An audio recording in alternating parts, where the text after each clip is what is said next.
মাননীয় মুক্তিযুদ্ধ বিষয়ক মন্ত্রী জনাব আহমেদ আজম খান, আপনি বিলটি পাশ করার প্রস্তাব উত্থাপন করতে পারেন। মাননীয় স্পিকার, আপনাকে ধন্যবাদ। আমি আহমেদ আজম খান, মুক্তিযুদ্ধ বিষয়ক মন্ত্রী, প্রস্তাব করিতেছি যে জুলাই গণঅভ্যুত্থানে শহীদ পরিবার ও জুলাই যোদ্ধাদের কল্যাণ ও পুনর্বাসন সহ গণঅভ্যুত্থানের মর্ম ও আদর্শকে রাষ্ট্রীয় ও জাতীয় জীবনে সুপ্রতিষ্ঠিত করা এবং ইতিহাস সংরক্ষণের উদ্দেশ্যে আনীত বিলটি জুলাই গণঅভ্যুত্থানে শহীদ পরিবার এবং জুলাই যোদ্ধাদের কল্যাণ ও পুনর্বাসন বিল 2026 মহান সংসদে উত্থাপিত আকারে পাশ করা হোক। মাননীয় স্পিকার, আপনাকে ধন্যবাদ। মাননীয় মন্ত্রী, আপনাকেও ধন্যবাদ। মহান সংসদের সামনে প্রশ্ন হচ্ছে, সংসদে উত্থাপিত আকারে জুলাই গণঅভ্যুত্থানের শহীদ পরিবার এবং জুলাই যোদ্ধাদের কল্যাণ ও পুনর্বাসন বিল 2026 পাশ করা হোক।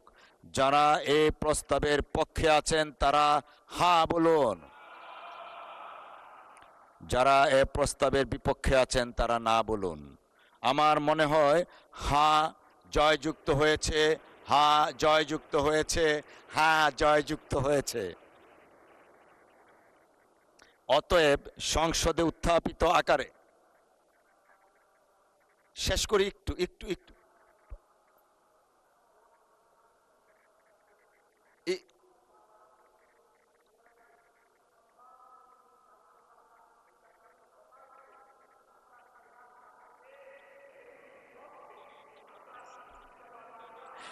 মাননীয় সদস্য, আমি এটা নোটিশ করেছি। আপনি এবং আপনার পাশের জনাব আক্তার হোসেন, আপনারা দুই হাত চাপিয়েছেন, নোটিশ করেছি। ধন্যবাদ। অতএব সংসদে উত্থাপিত আকারে জুলাই গণ অভ্যুত্থানের শহীদ পরিবার এবং জুলাই যোদ্ধাদের কল্যাণ ও পুনর্বাসন বিল 2026 সর্বসম্মতিক্রমে পাশ হলো।